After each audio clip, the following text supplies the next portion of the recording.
बहुत गुस्सा आता है, छोटी छोटी बातों पर गुस्सा आता है। बच्चे ने कुछ कह दिया तो गुस्सा आ गया, बॉस ने कुछ कह दिया तो गुस्सा आ गया, हाउस हेल्प ने कुछ कह दिया तो गुस्सा आ गया। यानी छोटी छोटी चीजों पर इरिटेट हो जाना, गुस्सा हो जाना और फिर बाद में रिग्रेट करना कि मैंने क्यों गुस्सा किया। अगर आपके साथ भी ऐसा होता है तो एक चीज याद रखिएगा, वो ये कि गुस्सा, क्रोध जीवन में सबसे बड़ी मूर्खता का काम है। क्यों? क्योंकि क्रोध हमेशा उस चीज पर आता है जो घटित हो चुकी है। You can not go in the past and change it. हाँ, आप फ्यूचर में घटित ना हो उसकी प्लानिंग जरूर कर सकते हैं, पर क्रोध करना बिल्कुल ही निरर्थक है। लेकिन फिर भी हमें गुस्सा आ ही जाता है, और गुस्सा अक्सर उस व्यक्ति को आता है जो कमजोर है, चाहे वो शारीरिक रूप से कमजोर है, चाहे वो आर्थिक रूप से कमजोर है, चाहे वो भावनात्मक रूप से कमजोर है। तो जब भी आपने देखा होगा, आप फास्टिंग करते हैं, भूखे हैं, गुस्सा आएगा। आपके मन की नहीं हुई, गुस्सा आएगा। योग, अगर हम नियमित रूप से योग साधना करते हैं, हम अपने क्रोध को नियंत्रित कर सकते हैं। कैसे, ये जानने के लिए 100% आपके एंगर का सॉल्यूशन आज के एपिसोड में है, तो वीडियो को अंत तक जरूर देखिए। हमारी सभी वीडियोस हिंदी में देखने के लिए सब्सक्राइब करें, यह बिल्कुल फ्री है। नमस्ते, मैं हूं आचार्य प्रतिष्ठा। क्रोध के लिए बहुत सुंदर बात कही गई कि क्रोध स्वयं को खाता है और हास सामने वाले को खा लेता है। हमें लगता है हम दूसरे पर क्रोधित हो रहे हैं, लेकिन दूसरे पर तो इसका इफेक्ट बाद में होता है। सबसे पहले हमारे पूरे के पूरे ह्यूमन सिस्टम पर इसका इफेक्ट होता है। इसलिए ये भी कहा गया कि जीवन में सबसे व्यर्थ की चीज है क्रोध। पर कुछ लोगों को गुस्सा बहुत आता है, और अगर आप नियमित रूप से योग साधना करते हैं, योगाभ्यास करते हैं, तो आप क्रोध यानी गुस्सा आने की समस्या को गुड बाय कह सकते हैं। आज बहुत सरल से अभ्यास हम जानेंगे योग साधना में, जो करके आप गुस्से के को नियंत्रित कर सकते हैं। सबसे पहला अभ्यास जो हमें करना है वो है गोमुख आसन का अभ्यास। और गोमुख आसन के लिए हम इस प्रकार से पैरों को सामने की ओर फैला देते हैं।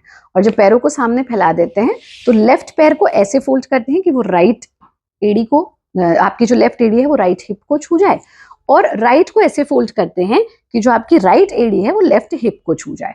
और फ्रंट से आप देखेंगे तो हमारी जो पैरों की स्थिति है वो ऐसे बन जाती है जैसे गाय का मुंह, और इसीलिए इसे गोमुख कहा गया। गो का अर्थ इंद्रियां भी होती हैं, तो ये हमारी इंद्रियों को नियंत्रित करता है, जिससे क्रोध नियंत्रित होता है। और गाय बहुत ही सबसे ज्यादा शांति प्रिय जीव है, इसलिए ये हमारे क्रोध को दूर करने का काम करता है।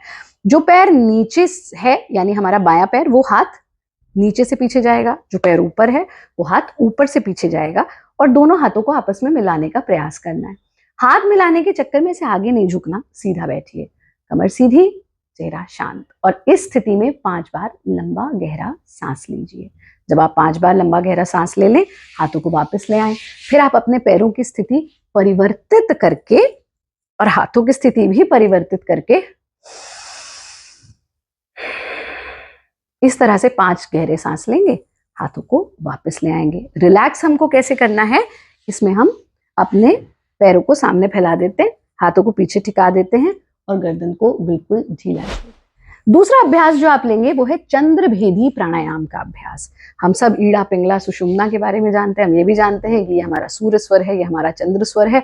सूर्य स्वर को एक्टिव करके हम अपने भीतर की गर्माहट को जागृत करते हैं, चंद्र स्वर को एक्टिव करके ठंडक को जागृत करते हैं। तो क्या करना है आपको, आप अपने आसन में बैठेंगे और राइट हैंड के अंगूठे से राइट नॉस्ट्रिल को बंद करना, लेफ्ट से इनहेल करना इस तरह से,